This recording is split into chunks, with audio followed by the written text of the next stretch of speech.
अस्सलाम वालेकुम नाज़रीन, सच एक्सप्रेस न्यूज़ के साथ मैं हूं अफरोज मुगल। पेश हैं अब तक की हेडलाइंस।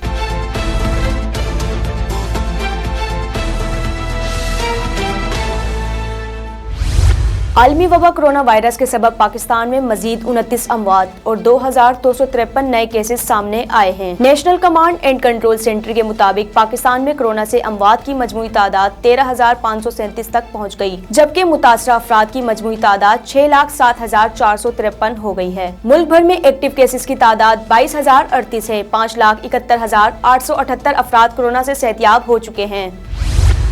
इस्लामाबाद जिला इंतजामिया ने कोरोना केसेस में इजाफे के सबब वफाकी दारुल हुकूमत इस्लामाबाद में 2 माह के लिए दिफा 144 नाफिज कर दी है। इस्लामाबाद में अवामी व दीगर मकामात पर मास्क का इस्तेमाल लाजमी करार दिया गया। नोटिफिकेशन के मुताबिक अवामी मकामात पर मास्क न पहनने वालों के खिलाफ कानूनी कार्रवाई होगी।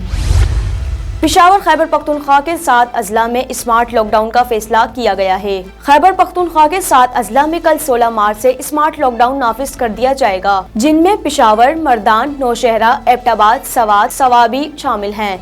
इन इलाकों में बाजार रात 8 बजे बंद कर दिए जाएंगे।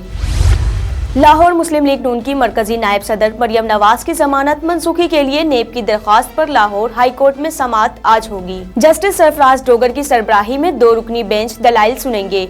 नेब ने दरख्वास्त में मौक़िफ़ इख्तियार किया है कि मरियम नवाज जमानत पर रिहाई के बाद मुसलसल रियासती इदारों के खिलाफ बयानात दे रही हैं। लाहौर वजीर आला पंजाब की मुआविन खुसूसी फिरदौस आशिक ऐवान ने कहा है कि पंजाब में नौजवानों को कर्ज फराहमी का आगाज हो गया है। वजीर आला पंजाब की मुआविन खुसूसी फिरदौस आशिक ऐवान ने समाजी राब्ते की वेबसाइट ट्विटर पर लिखा है कि पंजाब रोजगार स्कीम के तहत नौजवानों को कर्ज फराहमी का आगाज हो गया है और इब्तिदाई तौर पर 400 अफराद को 18 करोड़ मालियत के चेक दिए जा चुके हैं।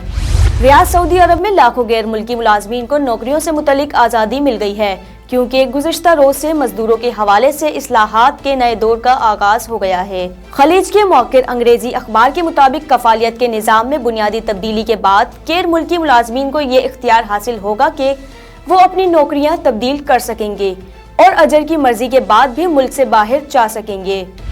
तल अबीब इसराइल के वजीर आजम नेतन्याहू ने एक मरतबा फिर कहा है कि ईरान को जौहरी हथियार हासिल करने से हर कीमत पर रोकेंगे।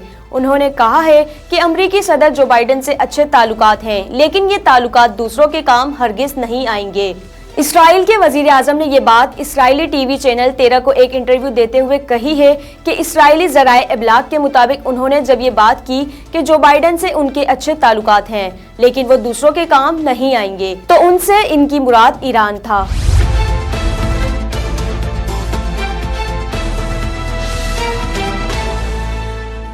मज़ीद खबरों और तफसीलात के लिए विजिट करें हमारी वेबसाइट www.suchexpressnews.com।